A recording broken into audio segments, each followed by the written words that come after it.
99-megawatt Tantangan Solar Storage Project is now live in Mindanao.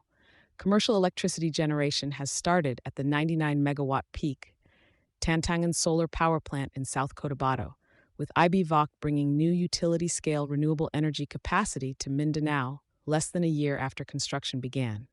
The development is IBVOC's second solar project in Mindanao and its first solar plus storage project in Southeast Asia.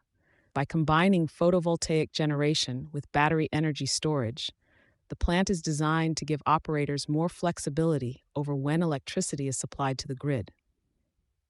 That flexibility is particularly relevant in Mindanao, where rising electricity demand and constraints on available generation and grid infrastructure have increased the value of projects capable of responding more effectively to changes in supply and demand. According to IBVOCT, Tantangan Solar is expected to generate more than 150 gigawatt-hours of electricity each year once fully operational.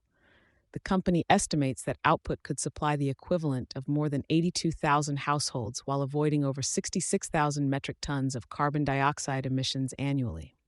Battery storage adds flexibility to 99-megawatt solar development. At 99 megawatt pro, Tantangan sits above the size of many solar developments historically built in the Philippines, which IBVOCT says have typically ranged between 10 megawatt paus and 50 megawatts peer. The project has also been designated as a priority development under the country's clean energy program. Its battery component may prove just as important as its generation capacity. Standalone solar plants produce electricity according to available sunlight, which does not always align with periods of peak grid demand. Battery storage allows some of that output to be retained and discharged later, giving project operators greater control over delivery. The practical value of the system will depend on factors such as battery capacity, operating strategy, electricity market conditions, and local grid requirements. Storage does not eliminate solar intermittency, but it can reduce some of the challenges associated with integrating larger volumes of variable renewable generation. Tantangan also forms part of IVOC's wider development pipeline in the Philippines. The company expects to have more than 500 megawatts of hybrid renewable energy capacity either operating or under construction in the country by the end of 2026. David Ludwig, APAC CEO at IBVOCT, noted that the project carries added significance for the business because Mindanao was also where the developer connected its first Asian project to the grid.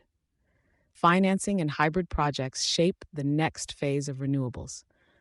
The development also illustrates how alternative financing structures are being used to move large renewable projects from construction to operation.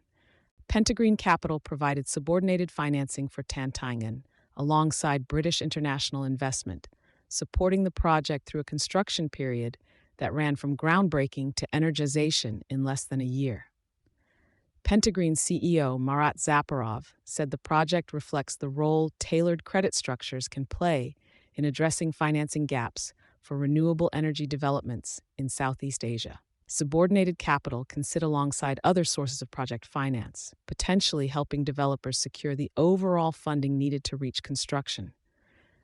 British International Investment, the UK's development finance institution, has also framed its participation around attracting additional private investment into clean energy infrastructure in Southeast Asia.